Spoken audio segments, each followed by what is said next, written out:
right සුබ දවසක් සියලු දෙනාටම. ඔන්න ඉතින් ඊශ්‍රායලයේ රැකියා අවස්ථාවක් සඳහා සිහින දකින ඔයාලට සුබ පණිවිඩයක් අරගෙන තමයි අද ඇවිල්ලා ඉන්නේ.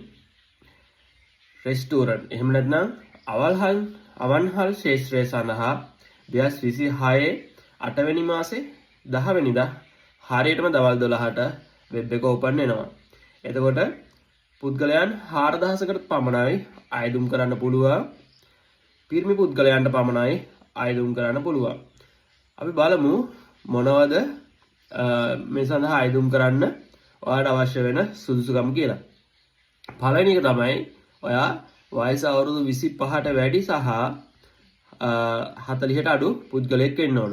එහෙම නැත්නම් සරලව කිව්වොත් වයස අවුරුදු 25ත් 40ත් අතර පුද්ගලයෙක් වෙන්න ඕන. ඒ වගේම ඔයාලට ඉංග්‍රීසි පිළිබඳ සාමාන්‍ය දැනීමක් අවශ්‍ය වෙනවා. එතකොට ඔයාලට ඉංග්‍රීසියෙන් කියන දෙයක් තේරුම් ගන්න ඔයාගේ යමක් කියන්න අවශ්‍ය දෙයක් ඉංග්‍රීසියෙන් ප්‍රකාශ කරන්න අවශ්‍ය හැකියාව තියෙන්න ඕනේ. ඊට පස්සේ ප්‍රධානම සුදුසුකම තමයි රෙස්ටෝරන්ට් එකක එහෙම නැත්නම් අවන්හලක මුළුතැන්ගෙයි වැඩ කටයුතු සම්බන්ධව වසරක පළපුරුද්දක් තියෙන්න ඕනේ. එතකොට ඔයා මීට කලින් හොටෙල් එකක රෙස්ටෝරන්ට් එකක වැඩ කරලා තියෙනවා නම් අවුරුද්දක සේවා සහතිකයක් අවශ්‍ය වෙනවා.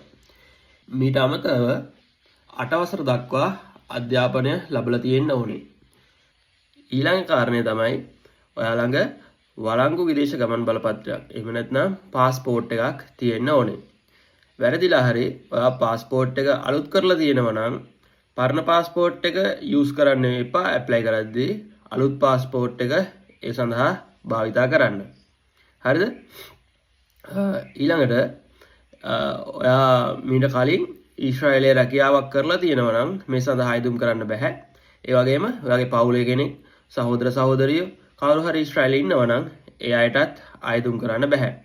ඉතින් මෙන්න මේ කරුණු ටික තමයි විශේෂයෙන් කියන්න තියෙන්නේ. තා මොන හරි දැනගත යුතු යමක් තියෙනවා නම් පහලින් කමෙන්ට් කරන්න කියත් ඉල්ලා සිටිනවා. එහෙනම් අදට ගිහිල්ලා එන්න ආයමත් මේ වගේ වීඩියෝ එකකින් ඉක්මනින් හමු වෙමු. හැම කෙනෙක්ටම ජය වේවා.